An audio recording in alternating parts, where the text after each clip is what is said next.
Edu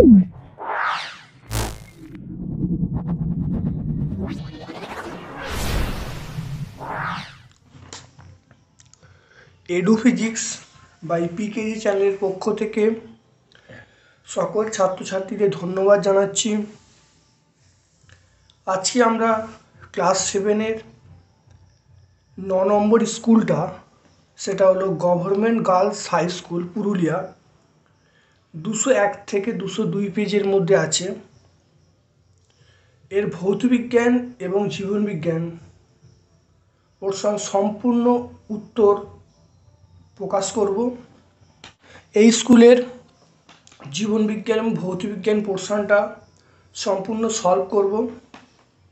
class 7-এর সকল ছাত্রছাত্রীদের বলছি, ভিডিওটা প্রথম থেকে শেষ পর্যন্ত দেখবে। যদি ভালো লাগে একটা লাইক করবে, এবং যারা চ্যানেলটাকে সাবস্ক্রাইব করনি তারা অবশ্যই চ্যানেলটাকে সাবস্ক্রাইব করে দেবে। এবং ভিডিওটা কেমন হয়েছে বা তোমাদের কেমন লাগছে অবশ্যই সে বিষয়ে তোমরা কমেন্ট করতে ভুলবে না। চলে আসছি আজকে ভৌতবিজ্ঞানের প্রথম প্রশ্নে। সেটা হলো সত্য মিথ্যা বলতে বলেছে। প্রথম প্রশ্ন হলো সত্য মিথ্যা বলতে বলছে নিকেল একটি চৌম্বক পদার্থের উদাহরণ। এটা অবশ্যই সত্য। তাহলে লিখতে হবে লোহা, নিকেল, কোবাল্ট এগুলো হলো চৌম্বক পদার্থ।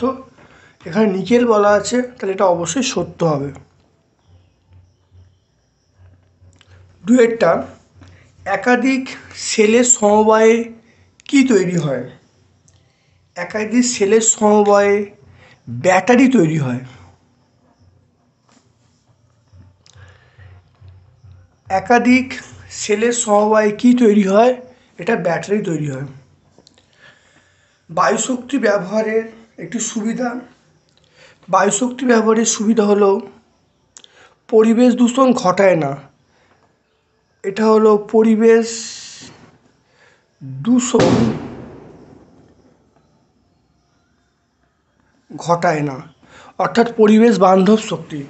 তাহলে বায়ুশক্তির অন্যতম সুবিধা হলো পরিবেশ দূষণ ঘটায় না, এটাকে বলা হয় পরিবেশ বান্ধব শক্তি। 4 নম্বর হলো জনসংখ্যা বৃদ্ধির সঙ্গে সরাসরি যুক্ত দুটি বিষয়ের নাম করতে বলছে। দেখো এখানে আছে জনসংখ্যা।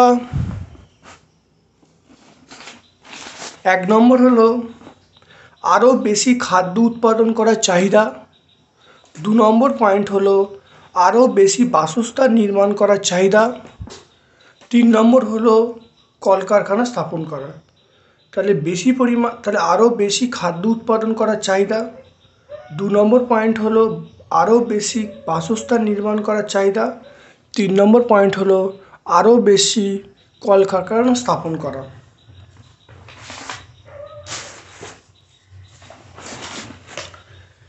এরপরে 2-এর একেরটে আমরা চলে আসছি। চুম্বকের বিপরীত মেরু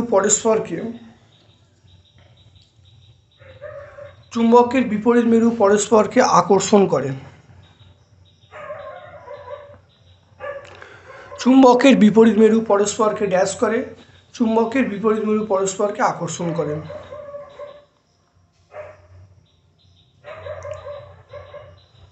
সঠিক নির্বাচন করতে বলছে। একটি অন্তরকের উদাহরণ হলো অপশান এ কাঠের স্কেল, অপশান বি চাবি, অপশান সি কাঁচের গ্লাস, অপশান ডি পাথরের বাটি। অবশ্যই একটি অন্তরকের উদাহরণ হলো কাঠের স্কেল। তারপরে 3 নম্বর প্রশ্ন, চৌম্বক অক্ষ কাকে বলে? আচ্ছা, 4 নম্বর স্কুল বেথুন কলেজিয়েট স্কুল, তার ফিজিক্যাল সায়েন্সের 4-এর একেরটা এটা কিন্তু ভালো করে ব্যাখ্যা করা আছে, তবু একবার দেখে নাও। ওই বেথুন কলেজিয়েট স্কুল, সেখানে দেখো উত্তরটা করা আছে। চুম্বক অক্ষ, চুম্বকের 2 মেরুর সংযোগকারী কাল্পনিক সরলরেখাকে চৌম্বক অক্ষ বলা হয়। অর্থাৎ এটা হলো NS দুটো মেরু, একে যে কাল্পনিক সরলরেখা দিয়ে যোগ করা হয় তাকে আমরা চৌম্বক অক্ষ বলবো। তাহলে চুম্বককে দুই মেরু সংযোগকারী কাল্পনিক সরলরেখাকে আমরা কি বলবো? চৌম্বক অক্ষ বলবো। চুম্বক 3 র্যাকেটটা প্রাকৃতিক চুম্বক এবং কৃত্রিম চুম্বকের একটা পার্থক্য লিখতে বলছে। প্রাকৃতিক চুম্বক কৃত্রিম চুম্বকের একটা পার্থক্য লিখতে বলছে, আর ওর সঙ্গে বলতে বলছে চুম্বকের উদাসীন অঞ্চল কাকে বলে। দেখো, প্রাকৃতিক চুম্বক কৃত্রিম চুম্বক এর পার্থক্য। প্রাকৃতিক চুম্বকের নির্দিষ্ট আকার নির্দিষ্ট নয়, কৃত্রিম চুম্বকের আকার কিন্তু নির্দিষ্ট। প্রাকৃতিক চুম্বকের চুম্বকত্ব স্থায়ী হয়, কৃত্রিম চুম্বকের চুম্বকত্ব অস্থায়ী হয়। প্রাকৃতিক চুম্বকের যে মেরু শক্তিটা কম হয়, মেরু শক্তিটা কমানো বাড়ানো করা যায় না। আর কৃত্রিম চুম্বকের কৃত্রিম চুম্বকের মেরু শক্তি অত্যন্ত বেশি হয়, অর্থাৎ কৃত্রিম চুম্বক শক্তিশালী হয় আর মেরু শক্তিটা কমানো বাড়ানো করা যায়। তাহলে প্রাকৃতিক চুম্বক কৃত্রিম চুম্বকের 3টে মৌলিক পার্থক্য লেখা হলো।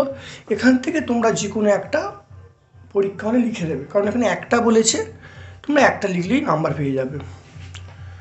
তারপরে উদাসীন অঞ্চল। উদাসীন অঞ্চল কি বলছে দেখে নাও, যে চুম্বকের ঠিক মাঝখানে চুম্বকের আকর্ষণ ক্ষমতা প্রায় নেই বললেই চলে। চুম্বকের ঠিক মাঝখানে চুম্বকের আকর্ষণ ক্ষমতা প্রায় নেই বললেই চলে, অর্থাৎ আকর্ষণহীন এই অঞ্চলকে আমরা উদাসীন অঞ্চল বলবো। চুম্বকের ঠিক মাঝখানে চুম্বকের আকর্ষণ ক্ষমতা নেই বললেই চলে, আকর্ষণহীন এই অঞ্চলকে আমরা কি বলবো? উদাসীন অঞ্চল বলবো। 3-2টা মুক্তবর্তনী বদ্ধবর্তনী কাকে বলে এটা সংজ্ঞা দিতে বলছে, দেখে নাও।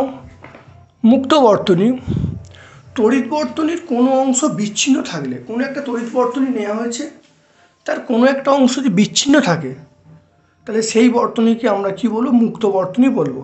তাহলে তড়িৎ বর্তনীর কোনো অংশ বিচ্ছিন্ন থাকলে সেই বর্তনীকে মুক্ত বর্তনী বলা হয়। এই বর্তনীতে কোনো অবস্থায় তড়িৎ প্রবাহ কিন্তু যায় না। বদ্ধ বর্তনী কাকে বলে? বর্তনীর সর্বত্র সেদিন থাকে, কোনো জায়গায় কাটা না থাকে বা কোনো জায়গায় কোনো বিচ্ছিন্ন না থাকে, তো সেদিন হলে সেই বর্তনীকে আমরা কি বলবো? বদ্ধ বর্তনী বলবো।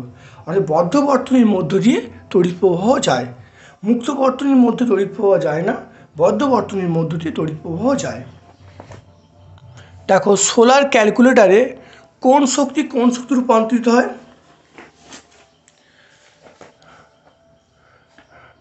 দেখো, সোলার ক্যালকুলেটরে এখানে আলোক শক্তি তড়িৎ শক্তি রূপান্তরিত হয়। তাহলে সোলার ক্যালকুলেটরে আলো ফেলা হচ্ছে, তড়িৎ পাওয়া যাচ্ছে, তাহলে সোলার ক্যালকুলেটরে আলোক শক্তি তড়িৎ শক্তিতে রূপান্তরিত হয়। এরপরে দেখে নাও ভৌতবিজ্ঞানের লাস্ট প্রশ্ন, সেটা হলো দুটি পরিবেশ বান্ধব শক্তির নাম লিখতে বলছে। চলে এসো, দুটো পরিবেশ বান্ধব শক্তি। দুটি পরিবেশ বান্ধব শক্তি হলো, একটা হলো সৌরশক্তি আর একটা হলো বায়ুশক্তি। তাহলে দুটো পরিবেশ বান্ধব শক্তি হলো সৌরশক্তি আর একটা হলো বায়ুশক্তি, বা তোমরা জোয়ার ভাটা শক্তিও বলতে পারো। সৌরশক্তি, বায়ুশক্তি, জোয়ার ভাটা শক্তি, এর মধ্যে যে কোনো দুটো তোমরা লিখে দেবে। তাহলে ভৌতবিজ্ঞান পোর্শনটা, অর্থাৎ ফিজিক্যাল সায়েন্স পোর্শনটা আমরা সম্পূর্ণ সলভ করলাম। সেটা 9 নম্বর স্কুল, সেটা হলো government girls high school Purulia. এরপরে আমরা জীবনবিজ্ঞান পোর্শনে আমরা আসছি, সেটা হলো দেখো জীবনবিজ্ঞানের প্রথম প্রশ্ন, উদ্ভিদের বংশবিস্তারে সাহায্য করে। অপশান এ বট গাছের মূল, অপশান বি পাথরকুচির পাতা, অপশান সি রাসনার মূল, অপশান ডি সুন্দরী গাছের মূল। অপশান এ বট গাছের মূল, অপশান বি পাথরকুচির পাতা, অপশান সি রাসনার মূল, আর অপশান ডি সুন্দরী গাছের মূল। দেখো, এটা হবে অপশান বি, বংশবিস্তারে সাহায্য করে, সেটা পাথরকুচির পাতা। যৌগিক পত্রের পাতার মতো অংশগুলিকে বলে অপশান এ পত্রফলক, অপশান বি পত্রক, অপশান সি উপপত্র, অপশান ডি পর্ণপত্র। এটা আমরা কি বলবো? এটা আমরা অপশান বি বলবো, সেটা পত্রক বলবো। 3 নম্বর হলো পরিবর্তিত কাণ্ড হলো অপশান এ আদা হলুদ, অপশান বি হলুদ পেঁয়াজ, অপশান সি ওল, অপশান ডি সবকটি। মনে রাখতে হবে পরিবর্তিত কাণ্ড কিন্তু সেখানে যা যেগুলো আছে সবগুলোই হবে সবকটি, অপশান ডি আমরা লিখব। 4 নম্বর প্রশ্নে আমরা চলে আসছি, অর্থাৎ আমের যে অংশটি বীজকে ঢেকে রাখে তার নাম হলো অপশান এ ফলত্বক, অপশান বি বহিত্বক, অপশান সি মধ্যত্বক, অপশান ডি অন্তত্বক। এটা হলো অপশান ডি হবে অন্তত্বক। তারপরে আমরা 2 নম্বর প্রশ্নে চলে আসছি, একবীজপত্রী পাতা এবং দ্বিবীজপত্রী পাতার পার্থক্য লিখতে বলছে।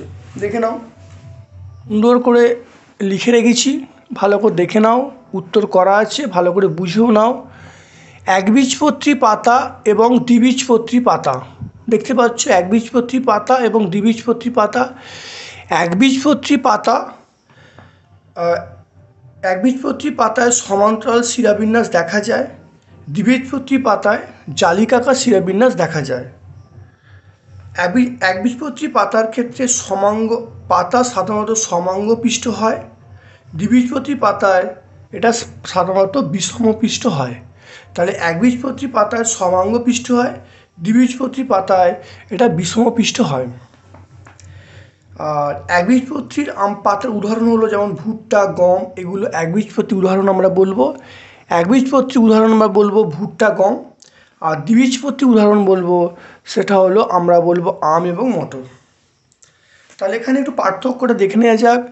তাহলে একবীজপত্রী দ্বিবীজপত্রী পাতার পার্থক্য দেখে নাও।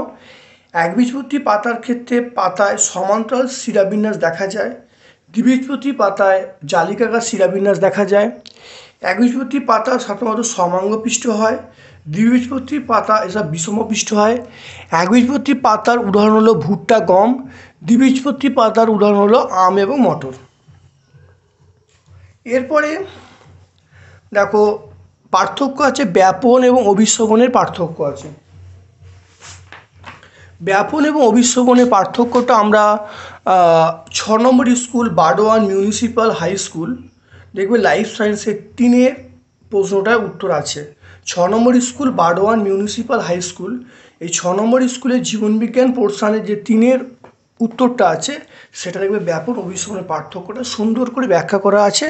তোমরা বারডন স্কুলটা একবার ভালো করে 6 নম্বর স্কুলটা, বারডন স্কুলটা বা 6 নম্বর স্কুলটা ভালো করে দেখে নেবে, এবার সেখানে ব্যাপন অভিশ্রবণের পার্থক্য পেয়ে যাবে, বাকি পোর্শনটা হয়ে যাবে। 3-এরটা,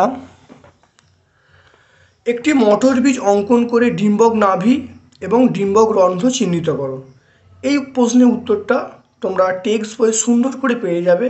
তোমরা যে টেক্সট বইটা তোমাদের আছে সেই টেক্সট বই তোমরা দেখবে যে মটর বীজের যে ডিম্বক নাভি এবং ডিম্বক রন্ধ্রের যে চিত্র সেটা তোমরা পেয়ে যাবে। আমরা চলে আসছি 4-এর প্রশ্নটায়, সেটা হলো আদর্শ ফুলের বিভিন্ন অংশের কাজ ছকের আকারে দেখাতে বলছে। খুব ইম্পর্টেন্ট প্রশ্ন, একটা আদর্শ ফুলের বিভিন্ন অংশের কাজ ছকের আকারে দেখাতে বলছে।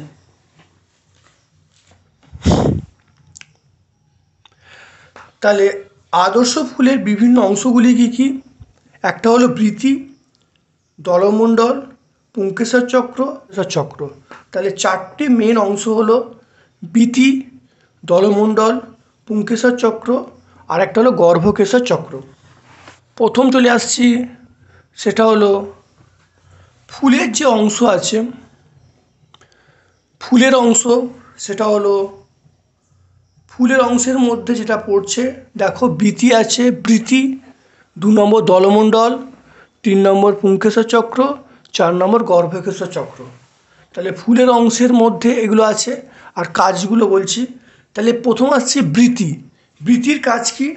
দেখো, কুঁড়ি অবস্থায় ফুলের অন্যান্য স্তবককে বাইরের তাপ, চাপ, ঠান্ডা প্রভৃতি থেকে রক্ষা করে। তাহলে এটা হলো বৃতির কাজ। তাহলে বৃতির কাজটা কি? বৃতির কাজটা হলো, দেখো, সেটা হলো কুঁড়ি অবস্থায় ফুলের অন্যান্য স্তবককে বাইরের তাপ, ঠান্ডা, বৃষ্টি প্রভৃতি থেকে রক্ষা করে। 1 নম্বর পয়েন্ট। 2 নম্বর পয়েন্ট কি? 2 নম্বর পয়েন্ট হলো যে সবুজ বর্ণের বীতিতে সালোক সংশ্লেষ হয়, অর্থাৎ সবুজ বর্ণের বীতি সালোক সংশ্লেষ পদ্ধতিতে খাদ্য তৈরি করে। তাহলে বীতি দুটো কাজ হয়ে গেল। এরপর চলে আসছে দলমণ্ডল।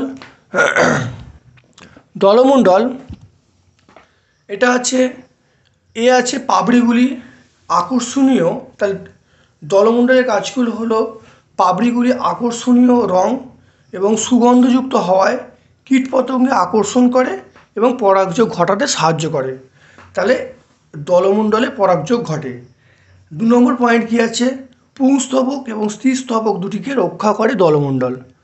3 নম্বর পয়েন্ট কী আছে, পুংকেশর চক্র। পুংকেশর চক্র দেখে নাও, এখানে কি বলা আছে যে পরাগধানীর